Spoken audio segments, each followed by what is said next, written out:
Heyo, Huli, how are ya? Heyo, Jason, I'm good. How are you? I'm good. I'm great. Welcome to House Rules, a Heroes and Hooligans talk show. We are so pleased to have you with us. My name is Jason, and my co-host to my right on your screen is Huli of Heroes and Hooligans. Each episode, we will bring someone to you that is talented and interesting from the Heroes and Hooligans community and from the world of art in general. Today, we have Soul. Soul is a fitness nerd, a wellness coach, been playing TTRPGs for 30 years. What? 30? You're not old enough for that. Oh, but I Uh, am. Oh, but I am. Soul is involved with DMDM Studios, Play Nerd Allies, and Rolling Together. So, in a sense, a returning champion. Welcome, Soul. Glad to be here. Thank you for having me on. Appreciate it. Appreciate it. Before we get into our interview, we are 2 days away. If you're watching this live, please comment. We want to interact with you live, but if you're not, if you are watching it live, we are 2 days away from our first Trevor project. All day, Holy, is it an all day one shot adventure for charity? It is gonna be as long as we need it to be. Yep. So we're gonna start it at 2 o'clock, and we're gonna play until we don't need to play it anymore. So if it takes us 4 hours, then it takes us 4 hours. If it takes us 8, 6, 12, whatever, that's how long we're going to play. But it's going to be fucking awesome. And we're going to continue to raise funds for an excellent cause. And if you haven't before heard of Trevor Project, you should definitely check them out. They are an organization that does suicide and crisis prevention services for trans and non-binary and other LGBTQIA youth. It is a very, very important project, and given the current status of the world, we need to protect our children at all cost, and this is our community outreach way of doing so. The graphic that you are seeing here on the screen is our current fundraising trajectory until Saturday during the game. Our players are still in the process of their creation for their characters, and any donations that are earned now at this point of the game go towards giving them extra benefits, custom aesthetics, magic items, playbook moves. We are not playing D&D this weekend. We are playing Thirsty Sword Lesbians, which is an indie TTRPG game. Also, in more depth of that, we are playing Monster Queers of Castle Gay Skull. I could not be more fucking excited for such an adventure. But we've got some guests to come in this weekend to play, and our team is going to be there, the people that have been putting in the hours and time and dedication to pulling in the donations so we could hand over a nice chunk of money to the Trevor Project. We started out with a $500 goal, and we are at our second stretch goal now of $1,200. We are at $1,071 of that $1,200 goal. So we are chugging right along, but we're going to keep doing such because we need to. But that's my part of it. What about you, Jason? Well, like I've been saying recently, I think for me, this charity boils down to what hits me about it is very simply, we want everyone to live long enough to find their people. And it's so easy to feel alone in today's world, alone, marginalized, and different. All we want, it's very simple. We want people to just hang in and survive long enough until they find their place and their people. So this is really important. I'm so happy that this is our first, not our last, our first of our charity one-shot campaigns. And just so thankful to everyone who has donated. We've had so many donations. You know, we're over $1,000 now, but it's come from many different people. I look in the back end and see just how many different donations we get. Every little bit counts. Every little bit, I'll tell you honestly, every little bit motivates Julie and I just to keep investing energy and time and creativity into this into this thing. So, most people know, very few people get rich doing this. This is a way to really motivate us to keep creating, um, and to know that we're having some impact. So next weekend on the 18th, we are going to do something a little bit different than on the 11th. We are going to do a thank you to some of the people that donated. They've gotten the opportunity to actually join the party. We're fully customizing an adventure just for them. So they have Holy is the best. Uh, Let me put it up on the screen so people know what I'm talking about. Holy is the best. Uh, just unbridled and unrelenting energy from Holy. So it keeps us all going. On the 18th, we are actually sent out the survey form to our players. I know who that party is now.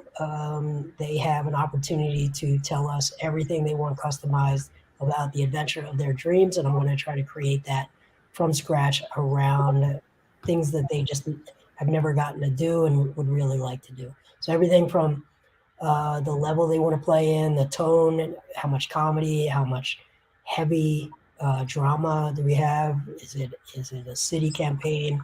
Is it in the outer planes? So starting to get those results in, and I'm going to start crafting an experience for them. So we're really excited about that. And that is pretty much Trevor Project. Did I miss anything, Holy? Nope. So what are your thoughts on this? Using this platform that we all have, to try to put some good in the world and support some causes. I'm a big fan of that. I work with a lot of different people who work with charities, run charity streams, run these sorts of things. I try and donate to them where I can and when I can. I'm really concerned about where I donate my money when it comes to charities, because a lot of them, especially the larger ones, they start getting bloated with overhead and admin costs. So, if you donate $1, only so much of it might actually reach the people that need it. So I like working with smaller charities, things like what you're doing, things like what a lot of these other smaller streams do as well. The grassroots organization is really where we're going to see the biggest changes. Yeah, totally agree with that. All right, let's get into our show. We're going to hit you with the first question. You may, if you've watched before, you probably know what it is, but I think this can start to tell us a lot about our guests and our co-hosts. You have to pick between two superpowers, flying or invisibility. Which one are you going with? Got to go with flight. And I want to get around places. Being invisible, I mean, that's fun. And it might answer a couple of those long-term questions of, if you're invisible, can you see? Which, depends on how we're doing the invisibility, I guess. But okay. I just like the mobility factor. Being able to get around places, getting a little bit of weight off, seems better than just being invisible. Yes. Yesterday, I went to the Snake River Canyon rim, where Evel Knievel tried to use some sort of rocket bike or something to jump 1.1 miles across the canyon. He didn't die, but I don't think he made it. So I don't actually know what happened. I should probably look at my own photos. But yeah, I think humans have been trying to fly since ancient Greece. Certainly, there are stories about. Help me out, Holy. Who flew too close to the sun? Icarus. Iron Maiden made a song about it. That's why I know about it. So yeah, humans. All of us, I think, would like to be invisible at times, but humans also want to fly. Oh yeah. All right, so you are a sci-fi person as well as a fantasy person, right?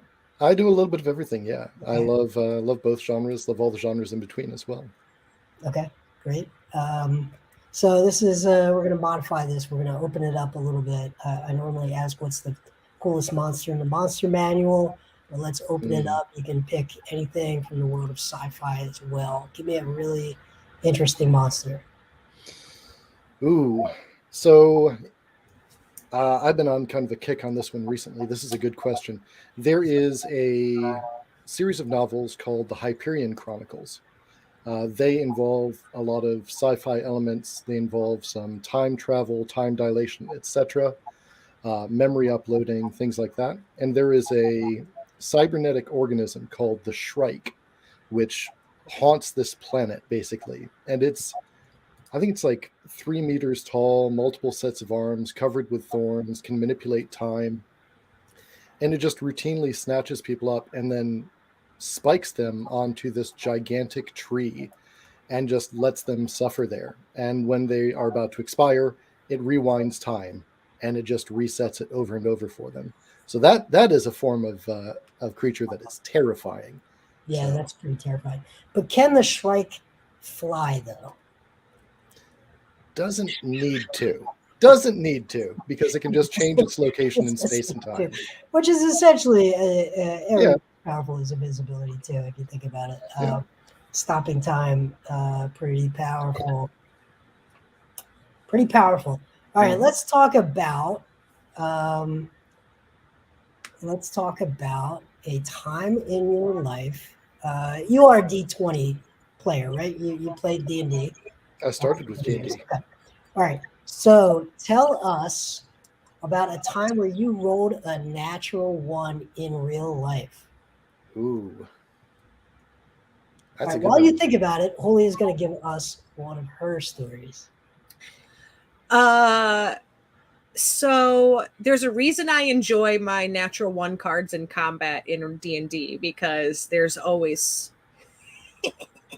some entertainment in that, right?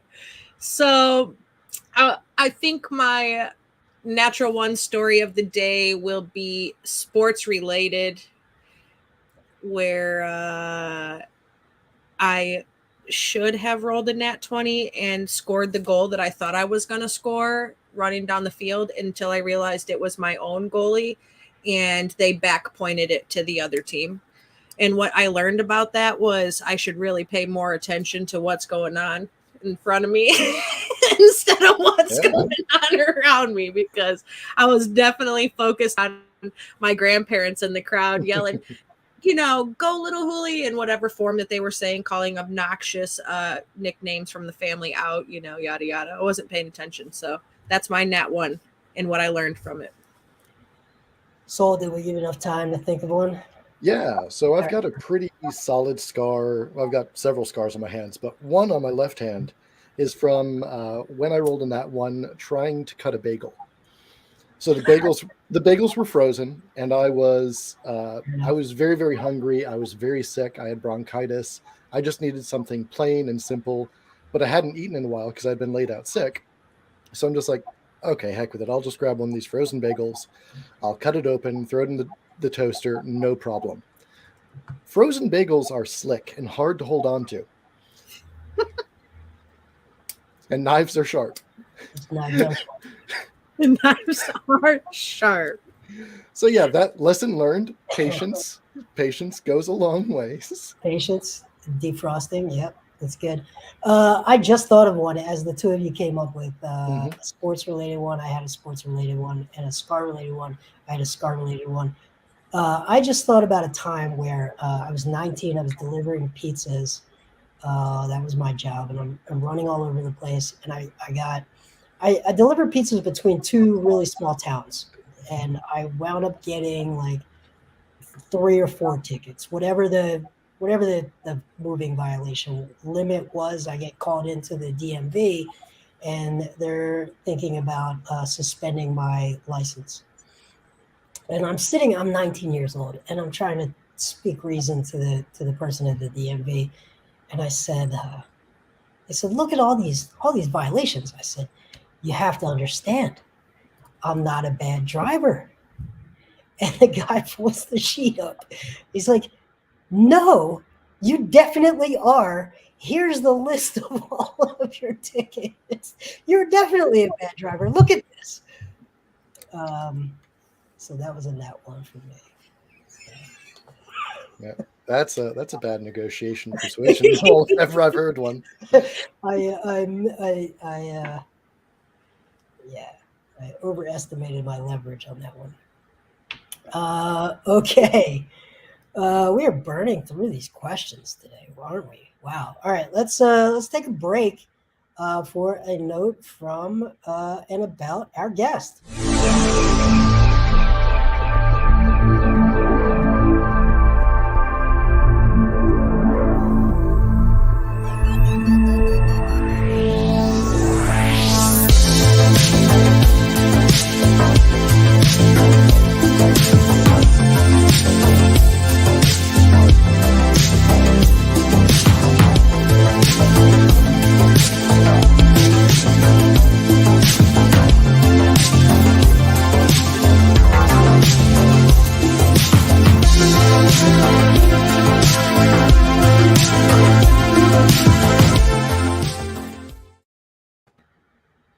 Okay, a little video clip. That was awesome. Thank you. Yeah, and that's your parting gift. We'll make sure you get a copy of that. I do appreciate it. So you are fantasy and sci-fi. Tell me the different itches that each of those scratch for you in your personality. So I really started to get into fantasy at a pretty early age. I was reading all the R.A. Salvatore books, all the Dragonlance stuff. You know, as a kid, I played D&D. But my grandfather was really, really into sci-fi. He had the old analog magazine subscriptions. I don't know if you're familiar with those, but a lot of short stories, sci-fi. And so I was raised on both of those. What they really do for me, and this is kind of a weird one, but I think I've talked to a couple of people who have a similar mindset. If I am running something like D&D, where it's really fantasy-based, I can't read fantasy at the same time. I have to read something else because my mind is just, we're keeping that at the table. It's only for the planning. Outside of that, I get burned out consuming too much of it. So if I'm running a lot of fantasy, I'll be reading a lot of sci-fi. If I'm running a lot of sci-fi, I'll be reading a lot of fantasy. It just keeps my mind fresh and from being burned out on just one kind of track. So that's really where I get a lot of my satisfaction for it. Yeah, it makes perfect sense. So I don't read any fantasy anymore. I grew up on fantasy, and as some of you know, we got the opportunity to interview Margaret Weiss, which is super exciting. Oh, very. But I agree with you in that if you're consuming something, it can be hard to create because it can infect your creative process, undermine some of your original thoughts. Last week we had Em on, who's a big economics and sociology person, and I think she brings in those themes in an allegorical way into her fantasy world building, which I think is super interesting. So how about like allegory? Do you use allegory and draw from either sci-fi concepts and bring them into your fantasy settings, or vice versa, or real world? Like where do you get your inspiration from? Well, I mean, there's a lot of stuff in the real world that we can draw inspiration from. Especially, I think that the smaller stories are really easy to overlook. You know, the things that we encounter in our day-to-day life that just don't seem to matter too much to us, but might be really important to someone else. What is the word? Is it sonder, or I forget? There's a word for the idea that everyone around you is living their own lives with their own kind of self-contained worlds and experiences, and it's unknowable to us. So trying to bring in some of that really does help. But then the bigger stuff is pretty important as well. The thing that I try and avoid, though, is hitting a lot of the immediate topical stuff. I'm pretty sensitive to my players, pretty sensitive to the world around us, and I know that there's some escapism that needs to happen.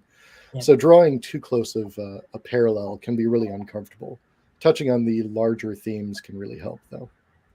Yeah, I agree with you. I've done it a couple of times where I just felt the need to sort of process it myself, and that was my avenue that week. But very rarely, and you try to make it not so obvious. Because ideally what you're coming out of it, you're coming out of sessions with original insights about the human condition, not just news of the day, sort of Right. uh, duopolistic mindset. Um, but sometimes you do. Sometimes you do need to do that. Holy, what are your thoughts? It really just depends on the game that I'm running. You've sat at my table for a couple of different things. I do hit some very heavy topics, but in a way that you don't realize that that's the heavy topic that we're hitting until the very end of that sort of lesson, right? So Yeah.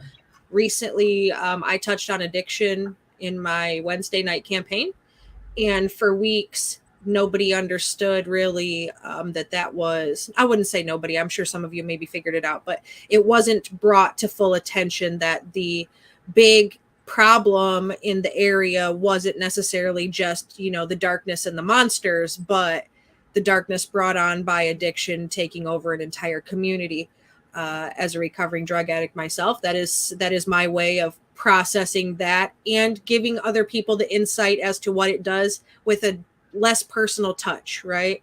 So it's a way to bring, I sometimes will use games as a way to bring social topics in a different form rather than explaining it via person to person. It's different when you see monsters and NPC characters and other kind of races and things experiencing these problems, and you process it a little different, but it also opens up that like avenue in your brain to realize, hey, this equates to this, it's a parallel. That makes sense to me now.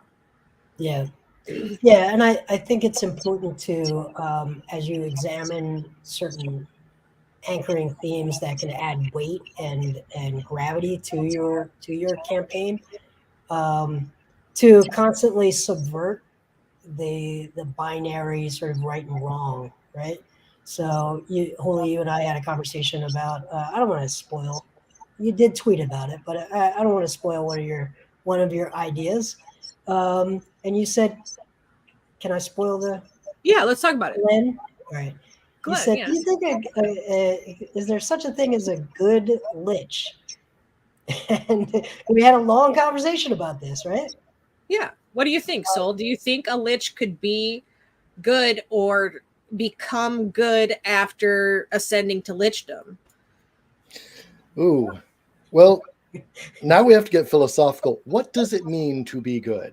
What is the essence of goodness? Yes, that is exactly where I was going with that, right? So Mhm. I think we want to examine conventional wisdom from as many angles as we can. And sometimes it's the job of the DM to subvert and make people scratch a little bit deeper. So I think that's exactly right. That is the question. Mhm. The lich was tough for me to get there. Well, I could maybe get there with a dragon. I could maybe get there with a I lich. think part of it for me is also like which version of a lich, how do they sustain their lichdom? Is redemption possible in this setting? There's a lot of different things. Yep, Some D&D settings have good and evil as tangible absolutes that are objective yep, and irreconcilable, things that you can't get away from. So with that sort of moral absolutism, no, liches can't be good ever. But that's not the way that I normally run my games. I like more shades of gray. So I would yeah. say, yeah, a lich could be good. I mean, a lich could even start out good. Just willing to do terrible things in order for Well, how do we well, define terrible things? The sacrifice of sentience? What if they're willing? okay. All right, we're going down the rabbit hole now. We're doing it. Yeah, we're doing it because it's a good question, right? Like it's whenever you think of liches generally, it's an assumption that it's an evil character. So you broach this NPC with the mindset of this guy does bad shit, right? But why couldn't you break that social construct that's wrapped around that NPC and say, no, this guy is Glenn the Good Lich, and he is, and he collects fucking hats. So what? But why couldn't there be? Why, if dragons can be evil and good, why can't liches be evil and good? Why? There could be a path of redemption. And this is my thought process behind it, right? So they did terrible shit, ended up a lich, right? Decided or realized, had some sort of revelation that snapped in their lich mind that said, I don't want to do terrible shit anymore. I don't like this. This is not what I thought it was going to be. I now need to rectify all of those terrible things that I did. I'm on the path to redemption. I want to be a good boy now. Right? Like, that's my thought process behind it. Why could a lich not be an asset to a party the same way? Like, think of dragons. Even the good aligned dragons don't want to help adventurers unless they're getting something out of it. So, good and evil, fucking subjective, right? It's like, if he's making changes to be better and to do better and to be helpful, that to me, in my mind, is Glenn the Good Lich, instead of doing things that are simply self-serving as opposed to self-sacrificing. And I don't mean like over dramatic self-sacrificing. Let me throw myself off a cliff for you. No, that's not what I'm saying. I'm saying like, I choose to eat one apple today because I have a whole bushel, and I'm going to take the rest to town so that they can all eat too, instead of half the bushel rots because I ate 6 apples today and I got burned out and let them go. Right. Yeah, I could play with it a couple of different ways. You could even go one level beyond that, and you could play with the scorpion and the frog concept, where you could spend most of an adventure with a party sort of following the redemption arc of a lich, only to have the scorpion be a scorpion at the end of it, and shrug and say, I'm a scorpion. You could also play with the concept of time, where a lich, through their rituals, has to make choices, and they go into a state during that ritual where they go through everything. They see what they've done. They decide that it was too much. They have all these regrets. They go on a full redemption arc, and at the end of the ritual, they're forced to choose whether the power was worth it or not. And if they say the power was worth all of the terrible things, they become a lich. And if not, they had a dream sequence where they became a lich and had to, redeem themselves for all of the terribleness. So I think you could play with it. I think there's definitely concepts and opportunities in that space that I wouldn't have thought when you first asked me. It's that back to that, what do we say, different viewpoints from different people opens up a whole new world of things, right? Like, yeah, all it takes is this has been a running theme through all of our shows. Like, all it takes is you to see something through somebody's eyes one time to have a whole new mindset about the world. So, I mean, even if it's something as small as liches, it's a mind frame change, like monsters in a campaign or inclusivity, right?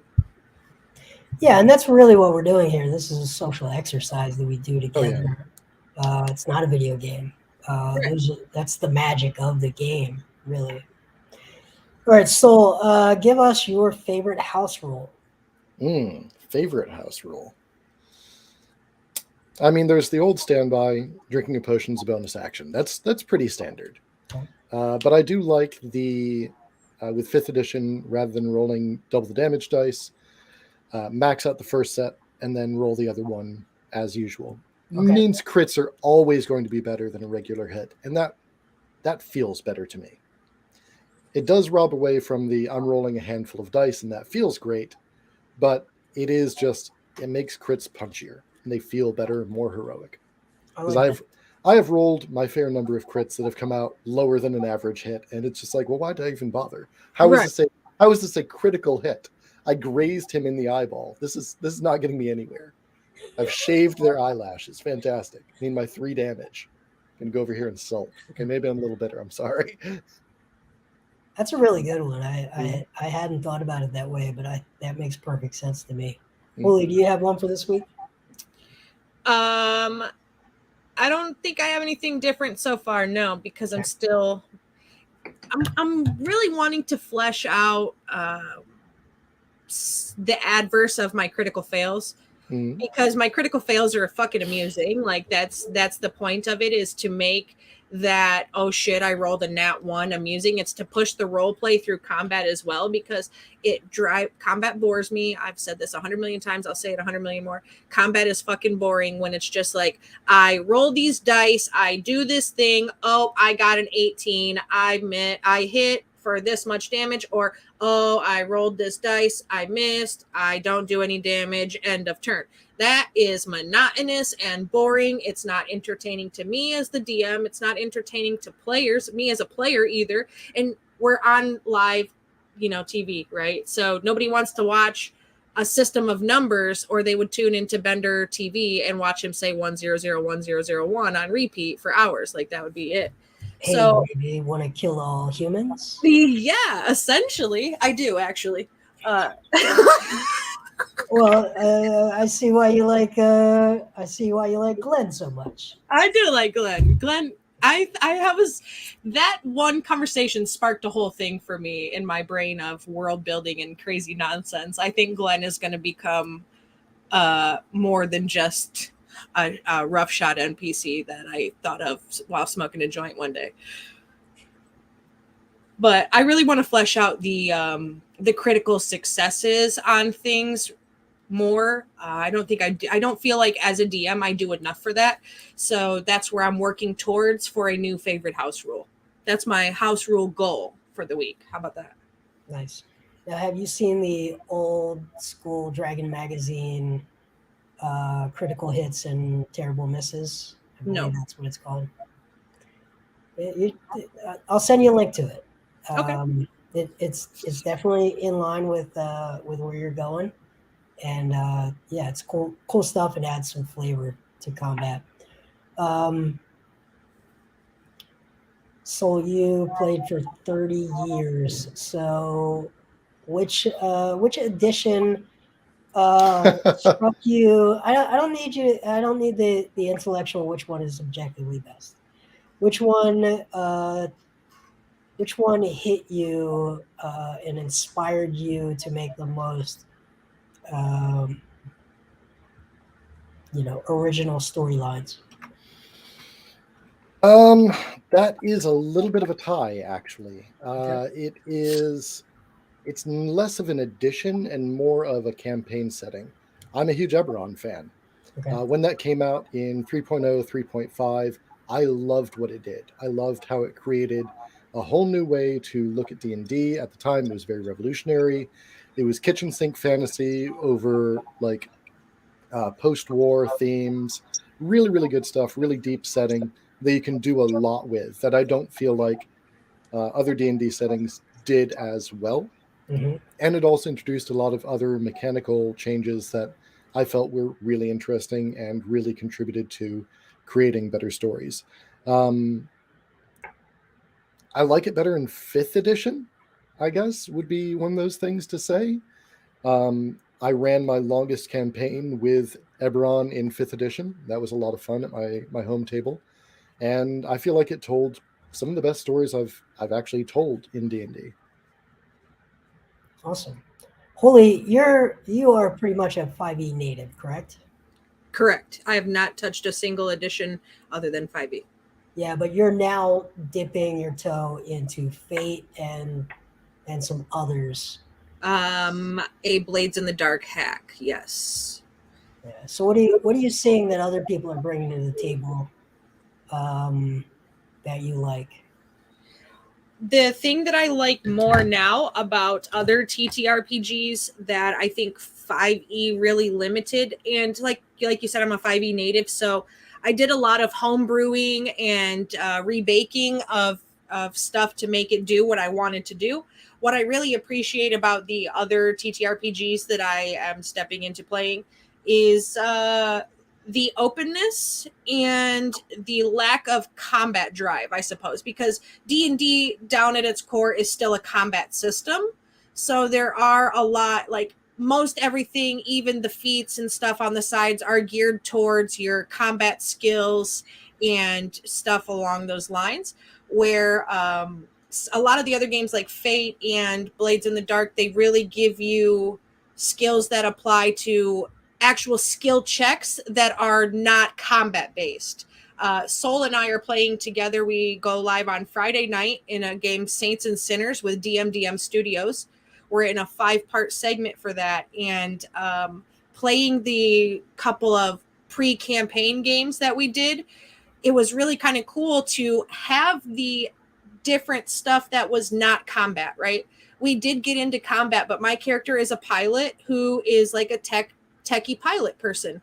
So she stayed in her personal vehicle the whole time while Soul's guy and Jihan went inside and did the combat stuff that they needed to. But I was able to apply my skills in a different narrative that affected things like whether or not my computer hacking was good enough, and not whether or not my blade slinging was good enough. So that's what I like, is the bigger, you know me, I'm a more of a narrative person. The thing about other TTRPGs is they open up narration and be able to step out of combat with still skill and dice rolls in there if you feel like you need to roll a set of dice. Yeah. So did you ever play GURPS? Once or twice. I forget. Yeah. I think I played the GURPS Superheroes spinoff, whichever one that was. Yeah, I played in a space. Did GURPS do Space Above and Beyond, or was that I don't know that's what it was called. And it was homebrew. A friend of mine DM'd it, or whatever we call that, GM, I guess. Mm-hmm. And I liked it. I tend to. The only thing that I don't like with systems is when they bog you into super tactical 6-hour encounters, and that was my issue with your grid style 5 feet wide. Okay, now all of a sudden your tank really matters. Absolutely true. But now we're spending 2 hours moving figurines around a grid on a table, and that's just doesn't have the pace of play that I like. So I fall somewhere. I believe combat is important. I believe combat is important for camaraderie and teamwork and a lot of things. But I agree with Holy in that it shouldn't be the center of storytelling within a party. It has to help drive the story and resolve conflict, but it should not be the center. And that's where I think 3.5 for me was a bit much. I'm glad 5e walked it back. Yeah, I would say that's pretty true. All right, what did we miss? Wait, the vibes? Oh. They are impeccable. The vibes. The vibes were 20 minutes ago. Nah, you didn't miss the vibes. We've got vibes to spare. JJ. That's JJ. I actually have a question, since we're talking about other TTRPGs and things of the sort. So you write some TTRPGs, yeah? Been known to. Okay. When you wrote those, even though you liked Eberron's way that they did 5e, what pushed you to write those on a different system than D&D? Well, D&D mechanics are boring. I've been playing with them for 30 years. So, they might be exciting to people who are new to them, but for me, it's really old. I did something really, really unique with Last Transmissions from Wayfarer Station, which is a solo, GM-less, single-page game that you can't win. It's just about losing. and it's about character death, and it's about exploring, why keep going. So the reasons why I don't do things like Ebron is, the stories that I wanted to write games for, or the games that I wanted to write to help people tell other stories, are better done in other settings. Having a countdown clock where the game ends and you lose and there's no getting around it, that you can write that into D&D, I guess. But at that point, you're really starting to push: is this D&D anymore? Does this really count? We can homebrew everything. Yeah, sure, great. Yeah. Yeah. But there is a point where the divergence is so big that you're really better off doing something different. With the first game I wrote, Black Hole Era, that's how I got into the community. I separated from my job in telephone-based health coaching. I came into the middle of the Lumen Jam that Spencer Campbell was running, really impressed with his system, and there was 14 days left in it.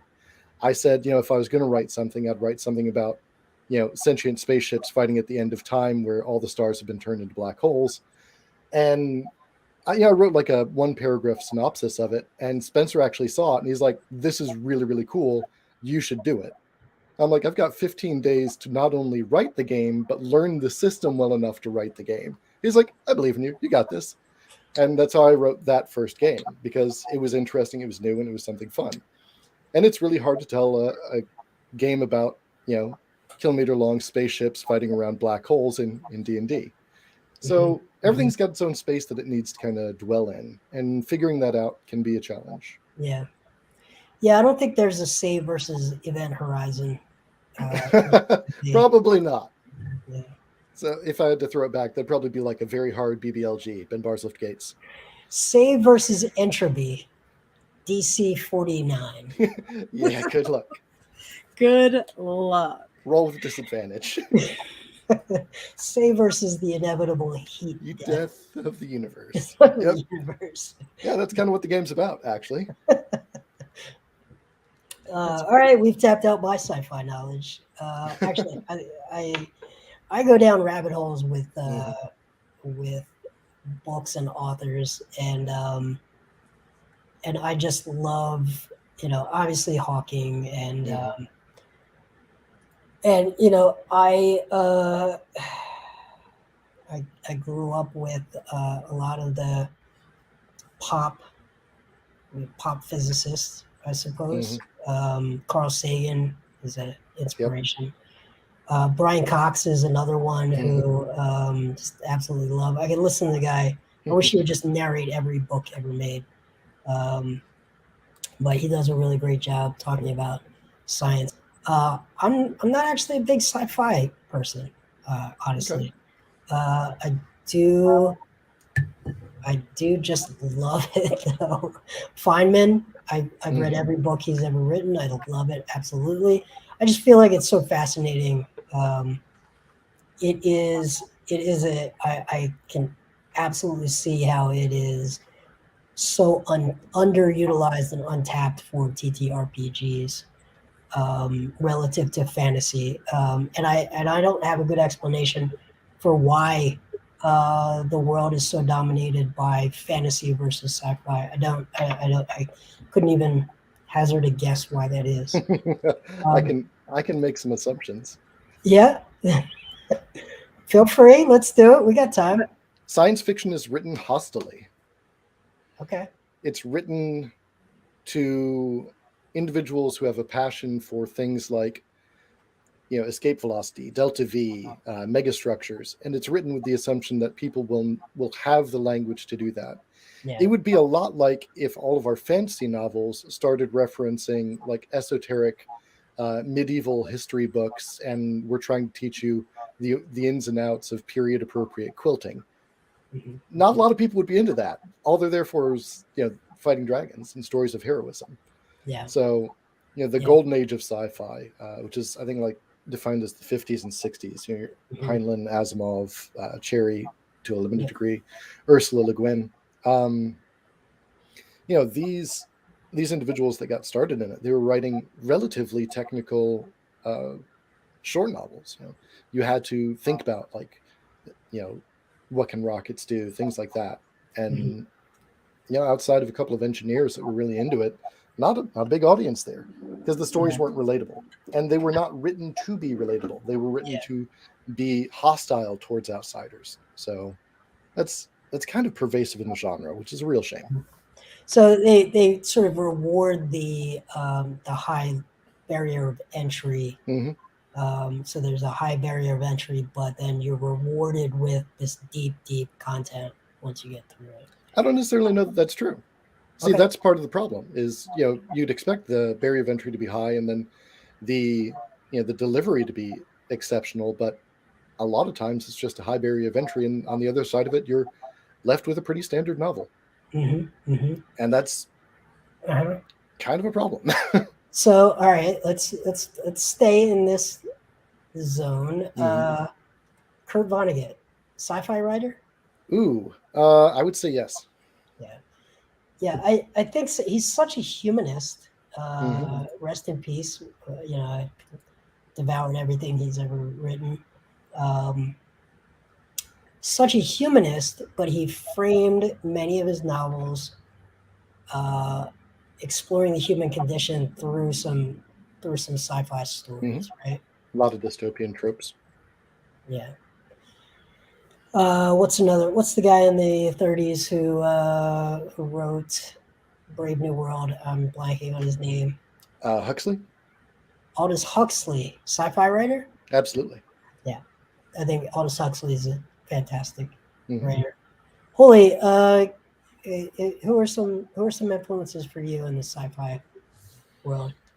I know, by the way, I think we're not being elitist right now. I know you've been devouring Star Trek right now, which is completely okay. And when I say I'm not really into sci-fi, I think we can all take it for granted. I've watched tons and tons of Star Trek.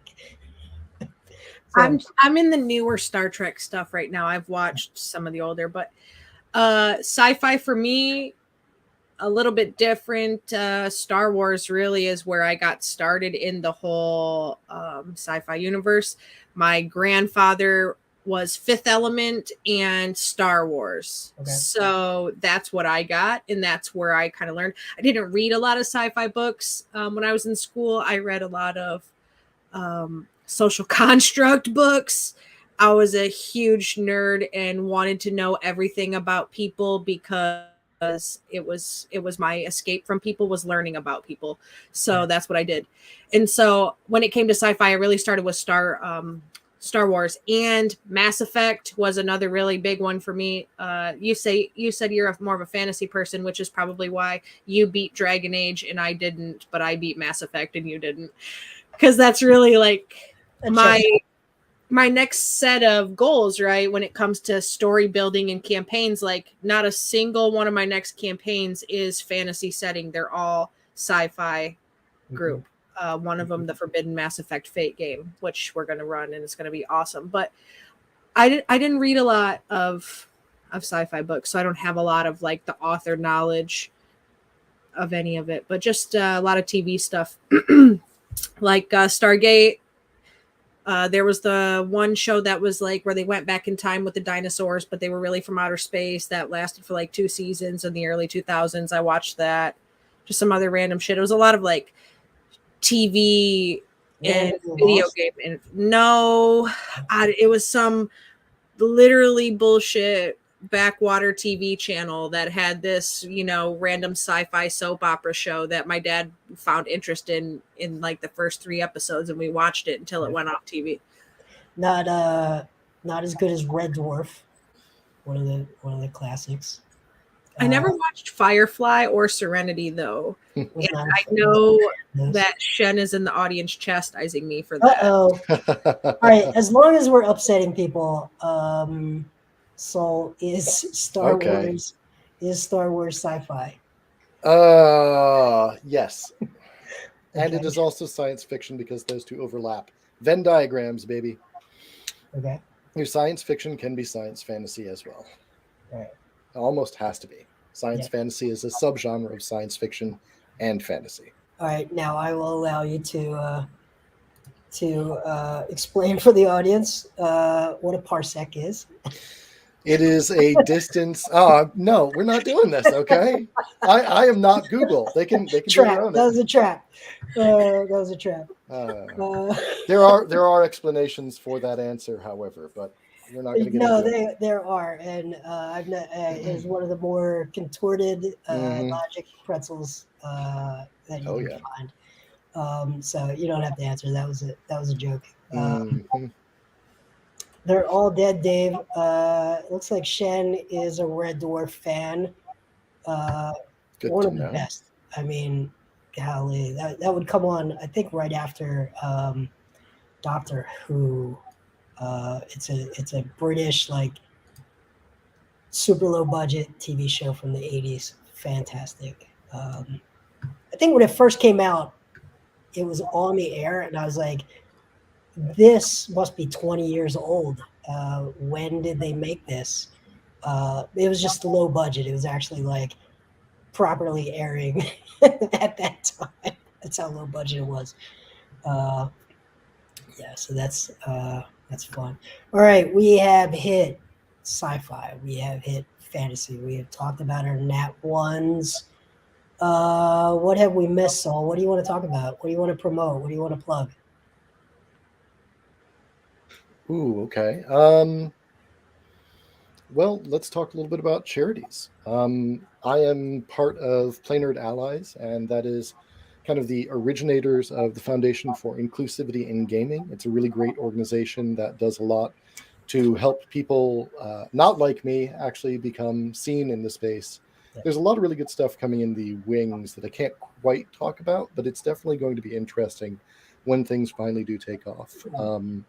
I'm talking about diversity and inclusivity, broader perspectives. It's covered in sci-fi, it's covered in fantasy. Hooli covered it earlier.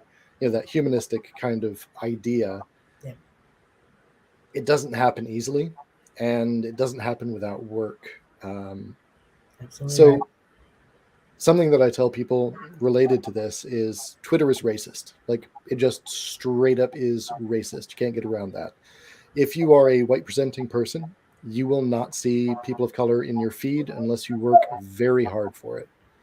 So having these organizations that are trying to create more visibility for people of marginalized genders, of marginalized communities in general, it's really, really beneficial for everyone, because some of the best people I've played with weren't spoon fed to me by the algorithm. I had to go out and find these people, and they were people that, social media never would have handed me, never in a million years, just because I'm a cishet white dude, allegedly, and the algorithm says, okay, you go in this box, and we don't show you anyone outside of it.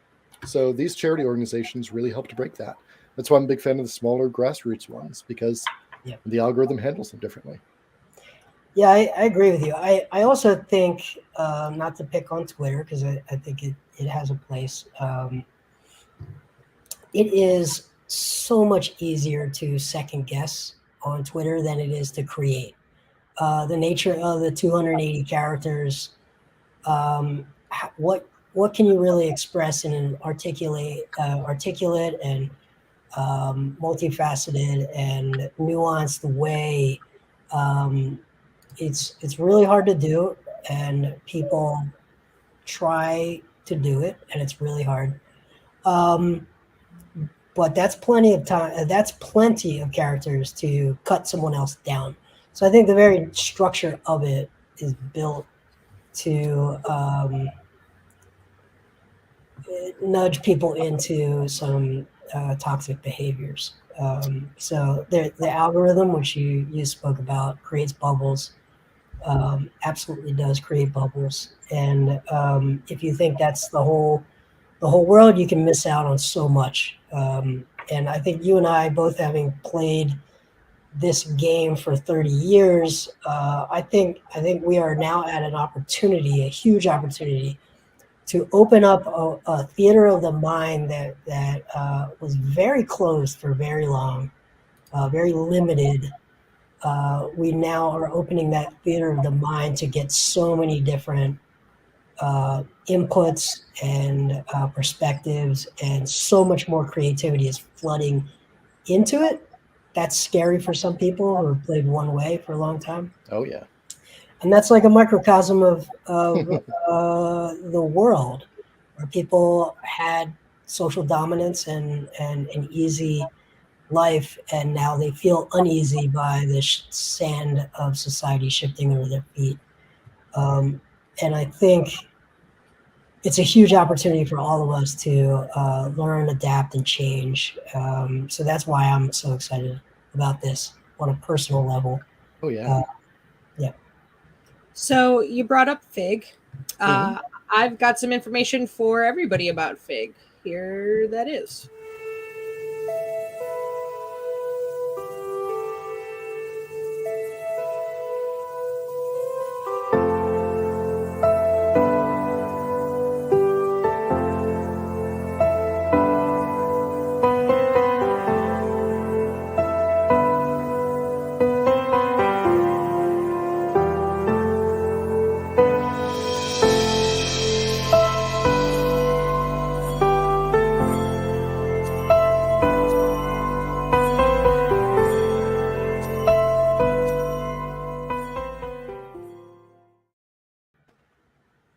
All right. That's awesome. Yeah. Next week, we will come back to you with another episode of House Rules. I will not be in a hotel room next week, so I'll actually be back at home next week. So I'm excited about that. Until then, we have games tonight streaming. We have games tomorrow. We have games Saturday. Basically every day. Everyone, thanks for hanging out with us. Really appreciate it. Soul, thanks for joining us. And everything you're doing sounds awesome and interesting. So thanks, and we'll see you all next week.